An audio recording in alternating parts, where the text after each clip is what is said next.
Hello students, आज हम BA भाग तृतीय वर्ष के प्रथम प्रश्न पत्र सामाजिक सर्वेक्षण एवं अन्वेषण की पद्धतियों के अंतर्गत अपने अगले अध्याय निदर्शन पद्धति अर्थात सैम्पलिंग मेथड के बारे में जानेंगे। निदर्शन सामाजिक अनुसंधान एवं सर्वेक्षण की आधारशिला मानी जाती है। किसी भी प्रकार का अध्ययन करने से पूर्व अनुसंधानकर्ता को यह तय करना होता है कि वह समूह के सभी सदस्यों से संपर्क स्थापित करके तथ्यों का संकलन करेगा अथवा उनमें से कुछ सदस्यों को प्रतिनिधित्व के रूप में चुनकर उनका अध्ययन करेगा। इस प्रकार अनुसंधान से संबंधित आंकड़े एकत्रित करने के दो प्रकार हो सकते हैं, एक संगणना विधि और दूसरी निदर्शन विधि। संगणना विधि क्या है, थोड़ा सा उसके बारे में संक्षिप्त में मैं बता देती हूँ। संगणना विधि में अनुसंधानकर्ता समग्र अर्थात संपूर्ण क्षेत्र का अध्ययन करता है। वह उस क्षेत्र की प्रत्येक इकाई अथवा प्रत्येक सदस्य से संपर्क स्थापित करके जानकारी प्राप्त करता है। जैसे कि हमारे देश में प्रति 10 वर्ष बाद की जाने वाली जनगणना संगणना विधि के अंतर्गत ही आती है। अर्थात इस संगणना विधि में अध्ययनकर्ता या अनुसंधानकर्ता जो होता है अपने अध्ययन से जुड़ी हुई सभी समस्याओं सभी इकाइयों से संपर्क करके अध्ययन करता है, तो उसे संगणना विधि कहा जाता है। सामाजिक अनुसंधान में अध्ययन का दूसरा तरीका आता है निदर्शन पद्धति। इसमें समग्र में से कुछ इकाइयों को प्रतिनिधित्व के रूप में चुन लिया जाता है और उनके संबंध में आवश्यक जानकारी प्राप्त की जाती है और उसे समग्र पर लागू कर दिया जाता है। इसे निदर्शन पद्धति के नाम से जाना जाता है। संगणना पद्धति वह विधि है जिसके अंतर्गत समग्र अथवा क्षेत्र की सभी इकाइयों का अध्ययन कर सूचनाएं संकलित की जाती है। अनुसंधान एवं सर्वेक्षण के प्रारंभिक वर्षों में संगणना पद्धति द्वारा ही अध्ययन किया जाता था। आज भी जिन विषयों के बारे में पूर्ण शुद्धता की आवश्यकता होती है वह संगणना विधि का ही उपयोग करते हैं। इसका सबसे अधिक उपयोग जनगणना में होता है, जिसमें प्रत्येक परिवार के पास जाकर संबंधित सूचनाएं एकत्रित करनी होती है। किंतु वर्तमान में सामाजिक अनुसंधान में संगणना विधि का प्रयोग बहुत कम हो गया है। अब हम यहाँ निदर्शन पद्धति के बारे में विस्तार से चर्चा करेंगे। जैसा कि अभी मैंने बताया निदर्शन पद्धति क्या है। निदर्शन पद्धति में समग्र में से कुछ इकाइयों को अध्ययन हेतु प्रतिनिधित्व के रूप में चुनना निदर्शन कहलाता है। निदर्शन का प्रयोग अति प्राचीन काल से ही होता रहा है। जैसे अगर हम दैनिक जीवन में भी हम बात करें तो हम निदर्शन विधि का बहुत अच्छे से प्रयोग करते हैं। जैसे हमने अपने घरों में गृहिणियों को अपनी माताओं बहनों को देखा है कि खाने में जैसे चावल पके हैं या नहीं यह जानने के लिए थोड़े से चावल देखकर उसके पके हैं या नहीं उसकी जानकारी वो कर लेते हैं। इसी प्रकार बाजार वगैरह में अगर हम जाते हैं तो दाल चावल गेहूं आदि खरीदते समय हम थोड़े से चावल दाल गेहूं आदि अपनी मुट्ठी भर में लेकर उनका निरीक्षण करके और यह बता देते हैं कि हमें ये चावल दाल आदि अच्छे लगे हैं या नहीं और वो हम लेते हैं। इसी प्रकार अगर हम बात करें तो एक रक्त की बूंद की परीक्षा करके डॉक्टर जो होता है रोगी के रक्त के बारे में निष्कर्ष निकाल देता है। तो इस प्रकार दैनिक जीवन में एक आम आदमी निदर्शन का प्रयोग बहुत बार करता है। अर्थात निदर्शन के अंतर्गत बहुत सारी इकाइयों में से कुछ इकाइयों को प्रतिनिधित्व के रूप में चुनकर उनको समग्र पर लागू करना निदर्शन कहलाता है। निदर्शन को और अधिक स्पष्ट रूप से समझने के लिए कुछ विद्वानों द्वारा दी गई इसकी परिभाषाओं को हम जानेंगे। जैसे गुडे एवं हार्ट लिखते हैं, एक निदर्शन जैसा कि इसके नाम से ही स्पष्ट होता है कि एक विस्तृत समूह का लघुतर प्रतिनिधि है। यानी बहुत बड़े समूह का एक लघुतर प्रतिनिधि यानी कि कुछ इकाइयां जो संपूर्ण समग्र का प्रतिनिधित्व करती हैं वो निदर्शन कहलाता है। इसी प्रकार सीन पाओ यंग ने लिखा है, एक सांख्यिकीय निदर्शन संपूर्ण समूह का प्रतिनिधित्व अंश है। यानी कि संपूर्ण समूह के लिए जो इकाइयां प्रतिनिधित्व रूप में प्रयोग ली जाती हैं वो उस समूह का या वो निदर्शन कहलाती हैं। इन परिभाषाओं के आधार पर हम ये कह सकते हैं कि निदर्शन बहुत बड़े समूह का एक छोटा प्रतिनिधि होता है जिसमें समूह के समस्त लक्षण विद्यमान होते हैं। प्रतिनिधि इकाइयों के अध्ययन द्वारा प्राप्त निष्कर्षों को समग्र समूह अथवा समग्र पर लागू कर दिया जाता है। अब बात आती है कि निदर्शन में थोड़ी सी इकाइयों को बहुत बड़े समूह पर प्रतिनिधि के रूप में कैसे मान लिया जाता है। इसके कुछ आधार बताए गए हैं, जैसे समग्र की सजातीयता, प्रतिनिधित्वपूर्ण चुनाव की संभावना और उचित परिशुद्धता। तो ये 3 आधार है जिनके आधार पर कुछ इकाइयों को चुनकर उसे समग्र पर लागू कर दिया जाता है। निदर्शन द्वारा सामाजिक घटनाओं के बारे में हमारे निष्कर्ष कितने यथार्थ एवं वैज्ञानिक होंगे, यह इस बात पर निर्भर करता है कि हमारा निदर्शन जो है कितना उत्तम और प्रतिनिधित्व लिए हुए है। अतः अध्ययन की सफलता के लिए आवश्यक है कि हमारे निदर्शन में कुछ विशेषताओं का समावेश हो, अर्थात एक श्रेष्ठ निदर्शन की कौन सी आवश्यक विशेषताएं होनी चाहिए उसके बारे में अब हम यहाँ जानेंगे, जिसके अंतर्गत सबसे पहली विशेषता आती है समग्र का प्रतिनिधित्व। एक श्रेष्ठ निदर्शन की सर्वप्रथम विशेषता यह है कि वह समग्र का प्रतिनिधित्व करे। ऐसा तभी संभव हो सकता है जब समग्र की प्रत्येक इकाई को निदर्शन में सम्मिलित होने का बराबर अवसर प्राप्त हो। इसी प्रकार इसकी दूसरी विशेषता है पर्याप्त आकार, यानी कि श्रेष्ठ निदर्शन के लिए यह आवश्यक है कि निदर्शन की इकाइयों की संख्या पर्याप्त मात्रा में हो। न तो निदर्शन बहुत छोटा होना चाहिए और न ही बहुत बड़ा होना चाहिए। निदर्शन में जितनी अधिक इकाइयां होंगी परिणामों में उतनी ही अधिक परिशुद्धता आने की संभावना रहेगी। यद्यपि यह सदैव आवश्यक नहीं है कि निदर्शन का आकार निदर्शन के प्रतिनिधित्वपूर्ण होने की गारंटी दे। फिर भी यदि जैसे हम एग्जाम्पल के रूप में माने कि 10,000 छात्रों का अध्ययन हमें करना है, तो केवल 10 छात्रों को ही अगर हम निदर्शन के रूप में चुनेंगे तो यह अपेक्षा नहीं की जा सकती कि वे सभी छात्र उन विशेषताओं का उचित प्रतिनिधित्व करेंगे। निदर्शन का आकार ही नहीं वरन उनके चुनाव का तरीका भी सही होना जरूरी है। इसी प्रकार इसकी तीसरी विशेषता एक श्रेष्ठ निदर्शन के अंतर्गत होनी चाहिए, वो है निष्पक्षता।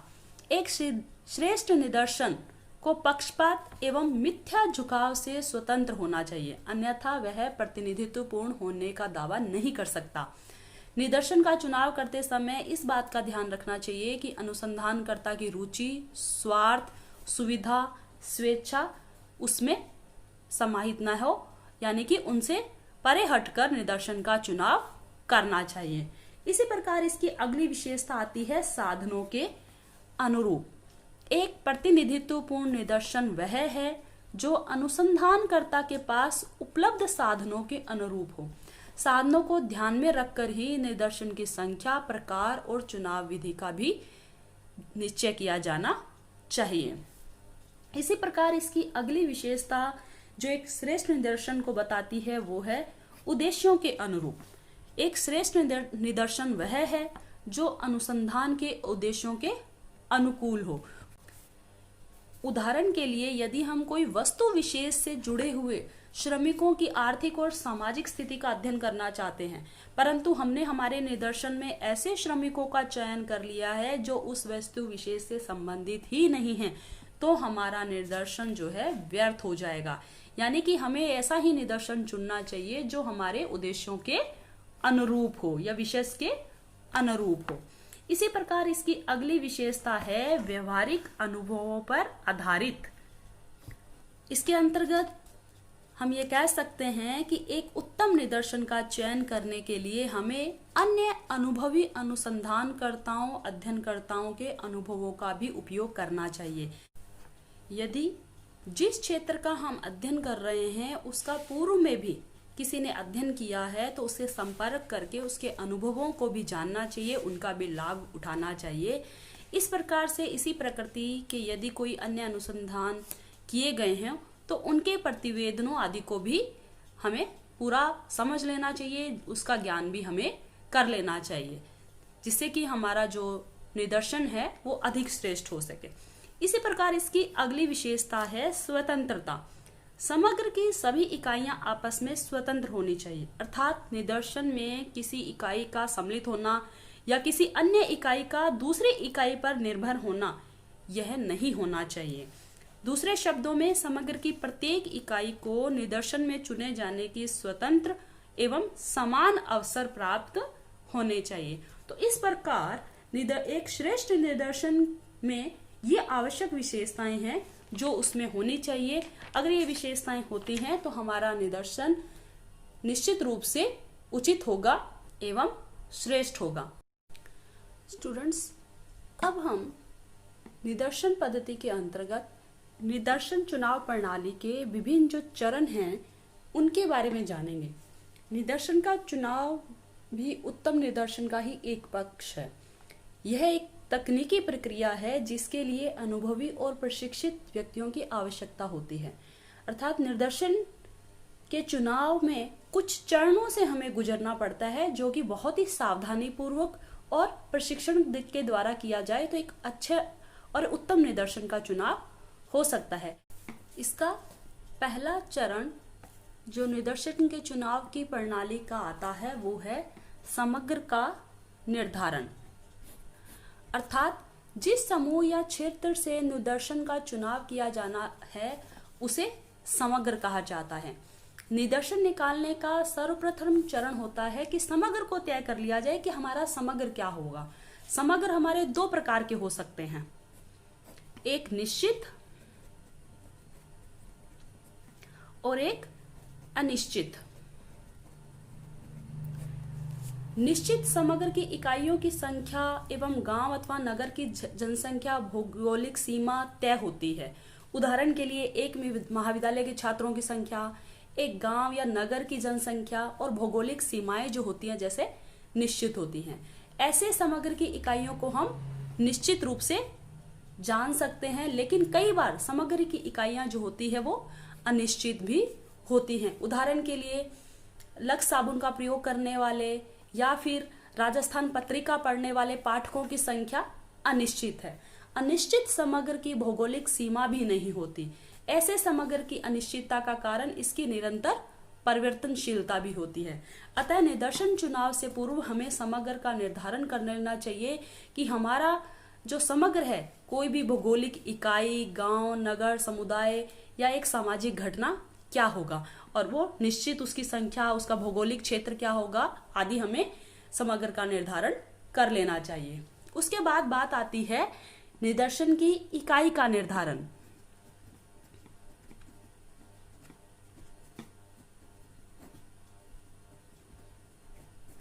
निदर्शन की इकाई का निर्धारण। समग्र के निर्धारण के बाद दूसरा चरण है निदर्शन की इकाई का निर्धारण, यानी कि निदर्शन की इकाइयों को तय कर लेना। हमारे निदर्शन की इकाई क्या होगी? ये कोई व्यक्ति है, कोई संस्था है, कोई परिवार है, कोई समूह है, यानी कि हमारी इकाई क्या होगी ये हमें पहले से ही निर्धारित कर लेनी चाहिए। इसी प्रकार जैसे हम कह सकते हैं कि भौगोलिक इकाई क्या है, एक राज्य, एक जिला, एक नगर या एक गांव। भवन संबंधी इकाई अगर हम बात करें, एक परिवार, स्कूल, क्लब।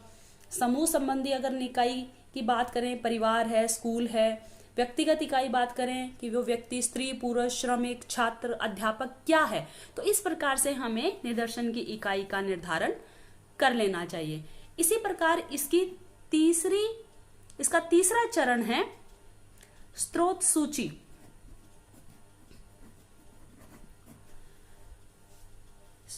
यह वह सूची है जिसमें समग्र की समस्त इकाइयों के नाम होते हैं। ये स्रोत सूची कहलाती है। यह स्रोत सूची तैयार भी मिल सकती है और तैयार की भी जा सकती है, जैसे जनगणना रिपोर्ट, टेलीफोन डायरेक्टरी, वेतन वितरण सूची, करदाता, विद्यार्थियों, अध्यापकों की सूची, मकान मालिकों की सूची आदि जो है विभिन्न दफ्तरों से प्राप्त की जा सकती है। और हम इन सूची के माध्यम से अपने जो इकाई है या जो व्यक्ति है अध्ययन से संबंधित, उनका हम चुनाव कर सकते हैं। तो यह स्रोत सूची भी हमें निर्माण कर लेनी चाहिए। इसी प्रकार इसका अगला चरण है निदर्शन का आकार निर्धारण।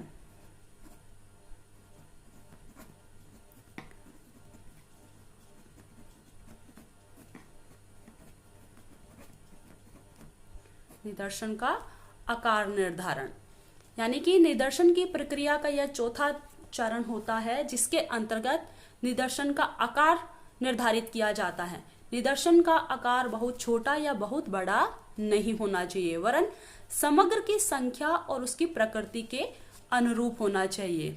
निदर्शन का आकार की परिशुद्धता की मात्रा, समय, लागत, संगठन से सीधा संबंध होता है। निदर्शन का आकार क्या होगा यह कई बातों पर निर्भर करता है, जैसे समग्र की सजातीयता एवं विषमता, अध्ययन की प्रकृति क्या है, हमारी अध्ययन की विधि क्या है, समय और धन हमारे पास कितना उपलब्ध है, आदि बातों के आधार पर निदर्शन का आकार निर्धारण करना चाहिए। इसी प्रकार इसका पांचवा चरण है निदर्शन पद्धति का चुनाव।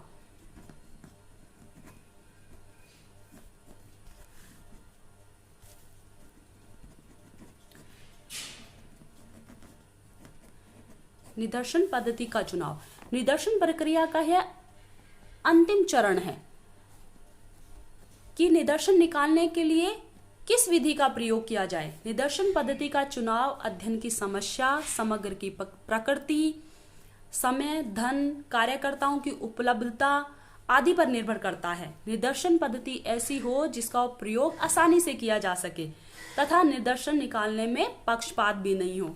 देव निदर्शन, सविचार निदर्शन, स्तरित निदर्शन, निर्दिष्टांश निदर्शन विधियों में से किसी एक विधि का चुनाव किया जाएगा। यह निर्णय अनुसंधानकर्ता अपनी सूझबूझ और अनुसंधान संबंधी अपने अनुभव और अनुसंधान की विषय सामग्री आदि को ध्यान में रखते हुए, अपने उद्देश्यों के ध्यान में रखते हुए वो निदर्शन पद्धति का चुनाव कर सकता है या उसे करना चाहिए। तो स्टूडेंट, आज की क्लास में हमने निदर्शन पद्धति का अर्थ, एक श्रेष्ठ निदर्शन की क्या विशेषताएं होनी चाहिए उसके बारे में तथा निदर्शन चुनाव प्रणाली के कौन कौन से चरण होते हैं उनके बारे में हमने जाना। आज की क्लास में हम यहीं तक पढ़ेंगे।